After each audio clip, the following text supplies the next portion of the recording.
Hello and welcome to the Let That Shift Go podcast. I'm Noel. And I'm Lena. And this is where we talk about the good, the bad, and all the shift in between. We just talk mad shift. Let's get into it. And on this week's episode, inhaling the shift. This tastes like shift.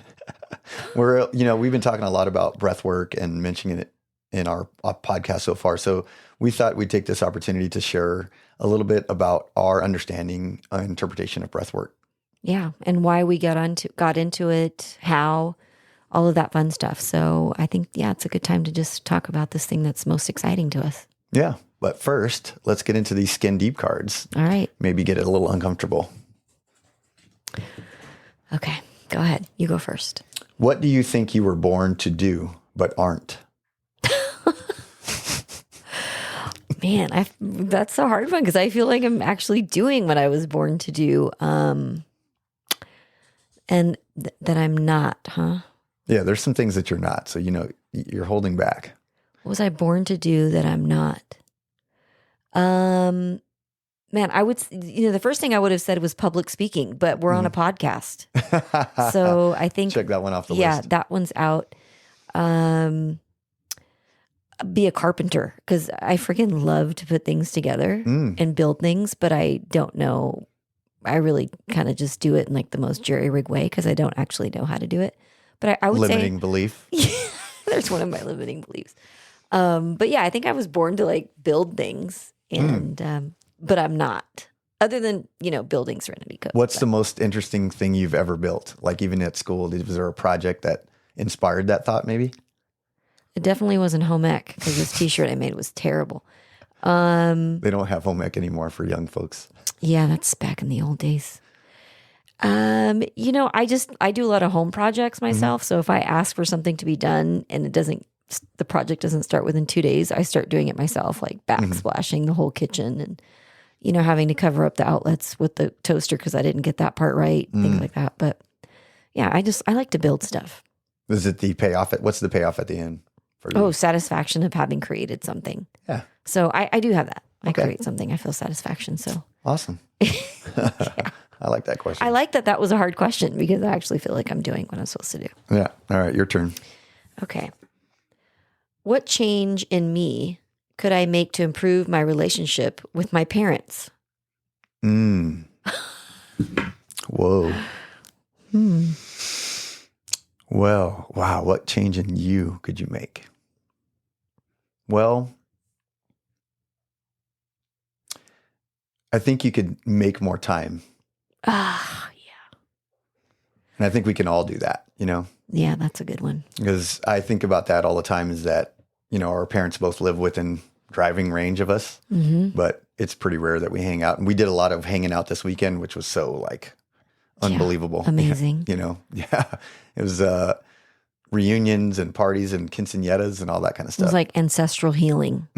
Yeah. Yeah. So spending time, because I think it came from this weekend of genuinely spending time. Yeah. And asking questions and stuff like that. I got to ask Dad a lot of questions about how he got his name or his nicknames and those types of things that I wouldn't have asked before. Yeah. But those kind of questions, spending time with them. Quality time. That's what I think. That's fair. I think that's a fair statement. So I appreciate that. Well, so what is breath work? What is breath work to you? What is it? What got you into it? What sparked your interest? And it started a couple years ago. Someone sent me a suggestion to do a breathwork session because I'd had like a peak experience and was trying to integrate a lot of stuff. And so I clicked the link and I think it was during COVID. So it was like, an online session. And I was like, I'll give this a try, whatever.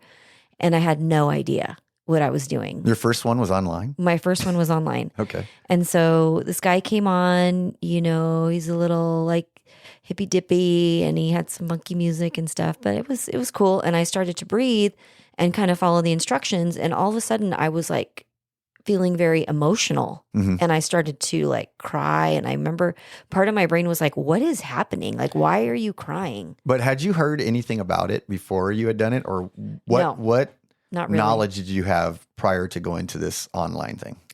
I really had no knowledge of it. I Okay. just thought breath work. Yeah, I'm sure I could do it because I know how to breathe. Mm-hmm. And, I had a lot of experience with yoga and, pranayama breathing and that kind of thing. And Nadi Shodhana, different types of like intentional focused breath work for calming. And so I really kind of, unknowingly went into it thinking that's what it was. Yeah. And it was this hyperventilation and, cyclical breathing. And I was feeling very emotional. And I remember when he was coming around after and he's like, does anybody want to share? And I thought, please don't look at me because I am a mess. In fact, my dog jumped on top of me because he thought something was wrong because I was like, just having all these emotions. And so I was really confused. And that was my very first session. And so I was always like, wow, that was weird, and then from there, probably months and months later, maybe even a year or two later, I went into Fit for Service and we had a very deep breathwork experience with Awaken. Aubrey Marcus is Fit for Service. Yeah. In Sedona. Yeah. Really important, pivotal place of shifting for my husband and I. And I was like, what is this? Yeah, that was another level. Yeah, it was like accessing parts of the feelings in my body and my energy that were just really surprising to me. And honestly, even in that session, I think I held back, definitely. But I still was like, wow. What was the difference between the first one and the second one? The first one's more like introduction. Yeah, it was online. I didn't know them. I hadn't been building up to the session and kind of creating rapport. And I think with the second one, there was a sense of safety. There was a sense of rapport that was built. I was at a summit where we were working on our shadows. Yeah, it was in person. And so there was a little bit more permission that I gave myself to really kind of go in. Yeah, setting. Yeah, exactly. And the support of Awaken was amazing. And so it went much deeper, right? But then that wasn't even it. Yeah. That was not all of it. And actually, the third time was the pivotal moment of going in at Fit for Service again. And, Aubrey, that was when I was there with you. Yeah, Aubrey was leading that with like this Super Bowl of breathwork facilitators. And Stephen Jaggers was one of them there, who is the founder of Somatic Release Breathwork. And that was probably the most transcendent moment of my life. Really hard to put into words. It was just a connection, communion with the all, the everything, myself, my energy, my psyche. It's just activating different parts of my brain. And I was completely blown away. And after I thought, why is everyone not doing this or having access to this? And why did I not really know about it until so recent? And that was when I was like, that's it, full body. Yes, I'm going to learn about this and I want to bring this back to people. And so, that was the kind of jumping off point for me with breathwork. And so I chose somatic release because they were very in line with my training with Gabor Mate with compassionate inquiry and really going into the body being, this repository for emotion and unexpressed, undigested emotions. And those things really just get stored in our tissues. It gets stored in our body. And they turn into reactions. They turn into symptoms of illness and all of that. And I was like, with my nursing background, that was just so in line for me. So I thought that's why I chose, somatic release breathwork. And so never looked back. I've loved every moment and have led many breathwork sessions with people that have just been very transformational. And they just kind of help you get unstuck. Yeah. It's like you're stuck. Let's do some breathwork. Yeah. And I swear every time somebody's talking to me about something that like, I don't know how to do this and I can't move through this. And I'm like, you need breath work, and it's not even, you need to breathe. Number one, just breathe. And how many times did you just hear like when you're having a stressful moment, hey, just take a breath. Well, you don't know how important that actually is to take a breath. And it was just perfectly aligned. And I love it. And then, going in and finding out this has been going on for thousands of years. That people have been, using breath work to induce trance-like states or to access the body or different parts of the brain and psyche. Yeah, I'm seeing it everywhere. Like, I think just like everything, when your attention is drawn to something, now it's in everything. I mean, I was watching Karate Kid. Yeah, and you're like, wait, they were doing Mr. Miyagi is Daniel-san. breathe in, breathe out. And I was like, yo, he's been doing, I was subliminally listening to this stuff Yes. in the 80s, but I wasn't paying attention because now if I watch those movies, which I'm doing now, he's got so many great messages and a lot about focusing and breathing, and that's all the technique. So it's been around forever. Yeah, I'm just the things are just clicking in my head and bringing so much excitement to it. So I feel like the somatic experience for me literally is when you think of breath. Breath is life force energy. It's chi. It's prana. It's spirit. Yeah, it's the first thing you do when you come to the planet and activate this body, and it's the last thing you do when you leave. And I feel like with breath work, you're in a hyperventilation. You're bringing in more life force energy. You're bringing in more chi, more prana. It's also part of your own, the autonomic system, autonomic nervous system that, is automatically going. Your body knows to do it. So, the feeling that I had was like, well, I just brought in so much life force into my body, so much spirit, so much God force that whatever was not vibrating at that same level started to bubble to the top. So all of my anxiety, fear, shame, pain. Yeah, and that happens during the sympathetic breath part. But you start to release it. You start to bubble up. Yeah, the things that I learned, the big shift for me is when I read Breathe by James Nestor. Yeah. And it really just brought to my attention and my awareness, like breathing in through my nose versus breathing in through my mouth, and all of the processes that happen in filtering and the drop of nitric oxide and the calming and relaxation and digestion when you breathe through your nose. Yeah. And I didn't realize that I have a deviated septum and I've never been able to really breathe through my nose without, some kind of intention, like really force myself to. Yeah. So I never really have that rest and relaxation. So I'm always activated. You're always in a sympathetic state. Yeah. I'm always just on edge. And everybody's been trying to give me ADHD pills and calm down and therapists and all this stuff. And nobody ever asked me like, how are you breathing? Yeah. And so 47 years old, I realized, man, I could just breathe through my nose and calm myself down. That was the biggest shift. It's science. I mean, there's so much spirituality in it, but it's actually science. Yeah, it's super science. And where I think it's difficult for me because, coming in and then you're seeing this woo-woo world. I was nowhere near this a year ago, and now I'm like, what? Yeah, how did you find breathwork? I want to hear this.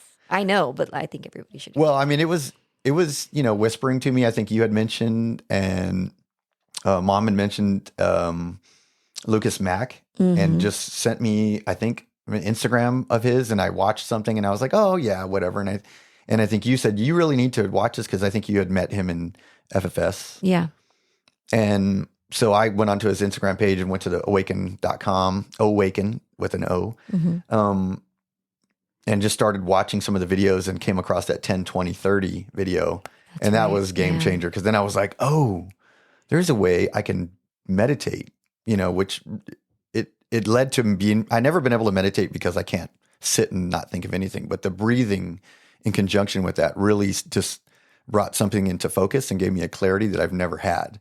Yeah. So once I had that, I had only done 10, 20, 30, and I was just, Lucas Mack and you're doing like mini breath work. Yeah, I was just doing that. And then you had prompted me to go to FFS with you last year. Yeah. And getting to meet them and do my own transformational breath work with them was like, boom. Yeah. I mean, it was game changer. It was a game changer. Just similarly to you, I mean, it just kind of changed everything. Once I realized what is happening. Yeah. And it unlocks gates. Yeah. Inside of you. Well, the way, because right now I'm going through the facilitator training with Awaken Breathwork, and it's very in depth. And they talk about how the processes of just processing unprocessed emotions, things that we lock, that, that memory that we have in us that we just can't let go of, that little inner child in us, and getting to a place where we can sit calm and still and just really move through that is so powerful. But those memories get locked in. And so we go into a sympathetic breath, which is activating the fight or flight. If you think about it, when a bear is chasing you, you're like, that's that sympathetic breath that activates everything. Fight or flight, go, go, go, go. That's where I'm always at. Yeah. I didn't realize that, there was another side to it until You were recently. always at. Yeah, I was always at.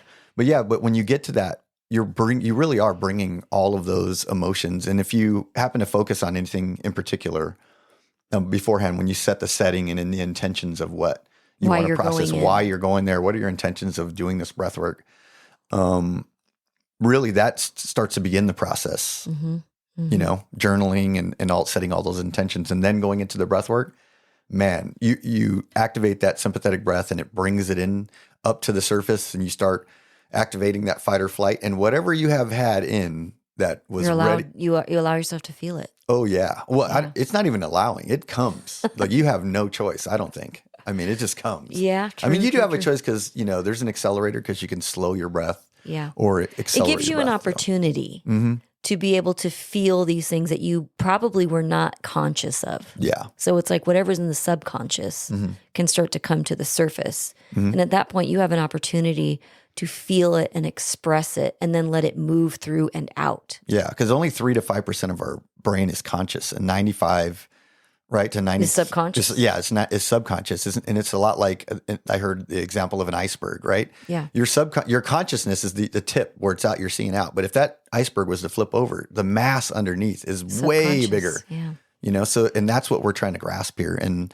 when you activate that sympathetic breath, you're activating the alpha and theta brain waves, and you're just bringing yourself into a different state of mind, literally. You're accessing different parts of your brain, literally. Yeah, you're bringing your subconscious closer to your conscious. And, part of the autonomic nervous system is the breath, and it subconsciously breathes for you, but it is the only function that we can take conscious control over. So the thought is that's the connection between subconscious and conscious.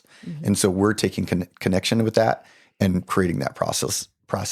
Yeah, it's beautiful. Yeah. I think there's just so much to it. It's not just breathing. It's just accessing so many different parts of yourself that may have been repressed. And I always give this example of like a hot air balloon. And, I know hot air balloons don't actually use sandbags, but let's say they did, because that's how we grew up thinking. Those sandbags are these lower density energies. It's like anger, shame, guilt, and it's keeping that hot air balloon from really rising. And so breath work, I feel like, gives you an opportunity to start emptying those sandbags, start working through these emotions that you're just carrying unconsciously and emptying them. And from that, you just start to rise. Yeah. You become more of yourself. Yeah. Whatever that is. And, one of the things with breath work, it's great to be having a breath work practice, but having support, because, a lot of times when you're doing breath work, you're going to move through a lot of emotions that you didn't expect. And you may need support in going through that. It could motivate you to find a therapist or to find somebody you can work through that with. But again, it just gives you an opportunity then to start, kind of shedding these old stories or these lower density energies that you just don't need, that are affecting your reactivity and your responses. Yeah, I heard somebody say today, like, when those particular memories happen, we build up an armor. Oh, yeah. Right? And we're still holding that armor for any of those hurts that we haven't processed. And that armor becomes so heavy, like you said, lower density. And you get to a point where the midlife crisis is really shedding that armor for me. Yeah. You know what I mean? That little boy's been hiding. Yeah. And it's like, I need to be my authentic self, because I'm not attracting the people and the friends and the family and the relationships or situations. Or abundance, yeah. Or that I would like, because I'm not being my authentic self. I'm still putting a mask or wearing a mask. Yeah, you're still carrying old stories, self-limiting stories that hold you at a certain level. Yeah, I found like breath work is like a way of like reparenting myself, that inner child. Yeah. I really, beautiful. I have kind of a little process that I do with myself when I'm doing meditations and my breath work, where I try to really connect with my younger self. And I even gave him a name of Leon, because it's Noel spelled backwards. Yeah. So it's really just a loop of myself, because I really find myself going back, and all the hurts and the amplification and the volume he experienced is adding an amplification to all my stories. So I feel like every time I've done a breathwork, journey, I've been able to hold his hand and reparent him through certain processes of sexual abuse, physical abuse, mental abuse, all those things and all those situations. Each time I've kind of gone in and tried to attached to one story or some sort of thing that I want to move through, and have that intention before the breath work. And these breath works, the ones that I'm doing now, are like 45 minutes of activation breath and 15 minutes, give or take, of restorative, where you're calm and setting it in. But that 45 minutes is massive. I mean, it's super difficult to do, but it's doable, and I'm way stronger than I thought I could ever be. Yeah. But every time I've done a transformational breath work, I feel like I've brought Leon one step closer to being an adult. You're integrating him back into you. Yeah, I think that's what it is. It's really processing those old hurts. Yeah. And letting those go so that you don't, they don't scratch at you. It's like every time there's an old hurt that gets pinged, it starts to scratch at you. Yeah. You're not even aware, like, why am I so upset about this? Yeah. And like we've talked about before, it's probably not the thing that's happening right now, but it is triggering an old story. Yeah. For me, the breath work is really, really exercising the muscle of connecting the inside Noel to the outside. Yeah. Right? Because it really connecting the two, the outside world and the inside, and understanding how they're affecting me. Yeah. It's, I had to connect with my inside before I can even observe on how the outside's affecting me. But yeah, you're becoming more aware. You're becoming aware of what is actually affecting you, and then choosing, well, how do I really want to be in this situation? How do I want to respond? Instead of just going into. And I'm breathing better. I mean, oh my God, you're probably sleeping better. Oh my goodness, I'm sleeping so good now. It's not even funny. I mean, I've literally, with a deviated septum, 30% of humans are born with a deviated septum, and up to 50% somehow break their nose, have some kind of effect. And so a significant part of the population breathes through their mouth.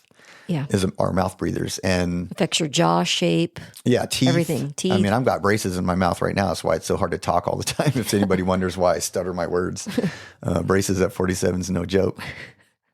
But yeah.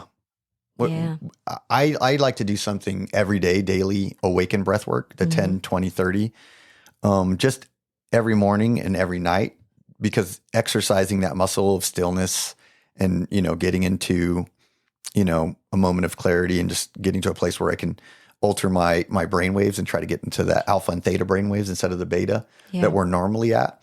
Yep. I feel like I'm at a better place to be calm and make good decisions. Right. So I do it, daily just as an exercise. And that really helps me I've been breathing better. Mouth breathers technically have what's called a vertical breath. So you're breathing into only the upper part of your breath, your chest and your chest cavity. And you're not really getting down to those lower bronchi or areoli in your chest. Not utilizing your diaphragmatic muscles. Yeah. So. I never really breathed all the way down into my belly, like they said, Taking in a fraction of the amount of oxygen you actually can. Yep. Yeah, there's so much. Like, even if you're, it doesn't have to be a journey all the time, but I mean, I do like a reset through somatic release. That's just like 30 activations and 30 restorative breaths. And that just brings me right back to center. Yeah. So it's like, what's going on? I mean, even if you're, it's a great way to start the day. It's a great way to end the day. Or if you're in a situation that's, like you said, that's triggering, it's just like, let me just come back to center. Let me just breathe and let's come back to this. Yeah. So, I mean, it's a powerful practice. And at the very least, just breathe through your nose on the regular. Yeah. Check your breath. How are you breathing? Check your breath. Not just your breath, how it smells, but just. How deep are you breathing? Did you eat a shift sandwich? Because. Shit's kind of foul. Dude, that's one of my shames is like I've had bad breath my whole life because I'm a mouth breather. My lips are dry and chapped, all that kind of stuff. And not knowing all of that stuff. Yeah. How breathing affected me. Well, who tells you? Nobody. Nobody's telling you. Well, they told, breathe deep, breathe deep breaths whenever you're, getting anxious or all that kind of stuff. And you go, well, okay, but I've heard somebody recently say to me, smell the roses and blow out the candle. Oh, yeah. So I was like, oh, okay. See, as a little kid. Write that down. Smell the roses and blow out the candle. Yeah. Okay. Well, they were using that for a younger kid in their family and teaching them how to breathe. And I was like, wow, see, nobody ever put that to me. And you kind of have to, I think if somebody would have took the time to explain in depth a little bit more, breathing through your nose is different than breathing through your mouth. And you were an asthmatic. Yeah, I had asthma, collapsed lung when I was 2. I don't know Yeah. how many asthma attacks, and man, I was in the hospital for 3 months one time and a month another time. But no one, even then, as a kid, nobody addressed how you were breathing. Nope. Nobody asked me how I was breathing. And if you read the book Breathe, I mean, they talk about asthma and how, the function of breathing through your mouth, you're over oxygenating your system and you're not getting enough CO2 going out. So there's a unbalance of CO2 and oxygen, which is triggering your brain to breathe more, but you don't really need to because you got too much oxygen. Yeah. So too much carbon dioxide. Dioxide, yeah. Yeah. So you have too much of it. So it's triggering your brain to breathe more. So asthma is just a function of your autonomic system not working well in a sense. And so, just thinking about how I grew up and all the things that inhalers and all those things. I'm just like, geez. Like the breath is so important, but nobody's talking about it. And I feel like breath work, it's been said, that breath work is the yoga of 15 years ago.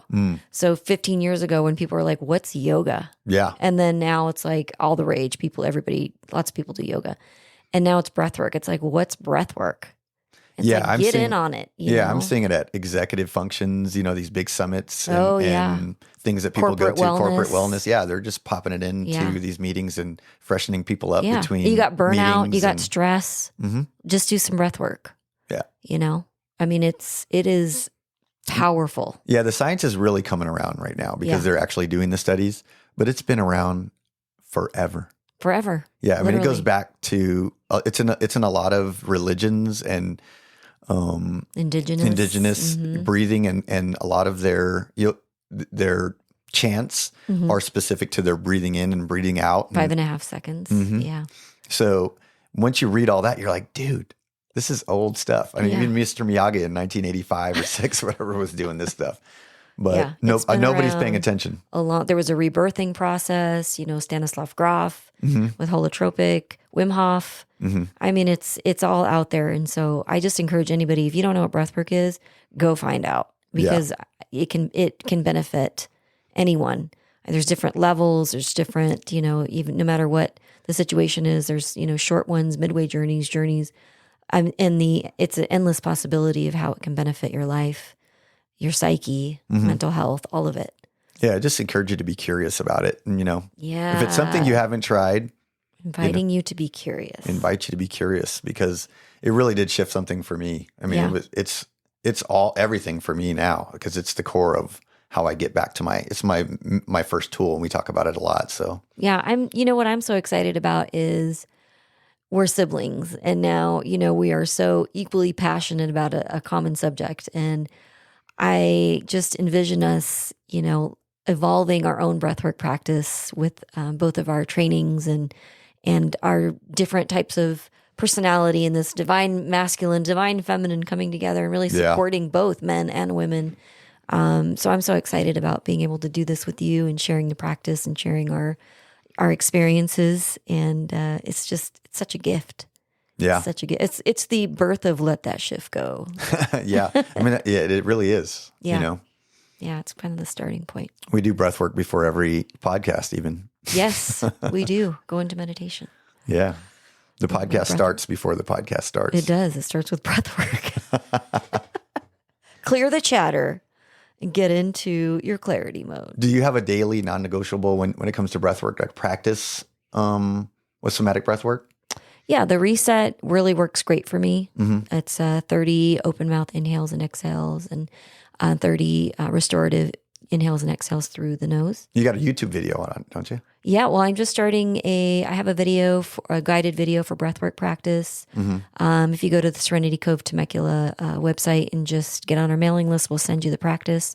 It'll be up on Instagram. So yeah, there's more to come. Yeah, if you're anywhere near Temecula, I mean, or not. Or not. Or yeah, you can do it on Zoom too, right? Yeah, I do virtual classes as well. But yeah, they're pretty awesome. It's been kind of like the highlight of my life. Oh my gosh. Like the transformations I see with people, they pale in comparison to really most of my nursing career.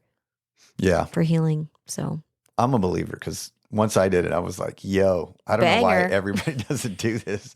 Gang, gang. Tell everybody. Yeah, I know. Yeah. So yeah, it's been a pretty powerful tool for both of us.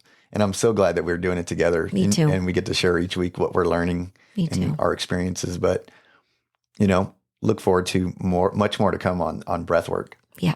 Yeah.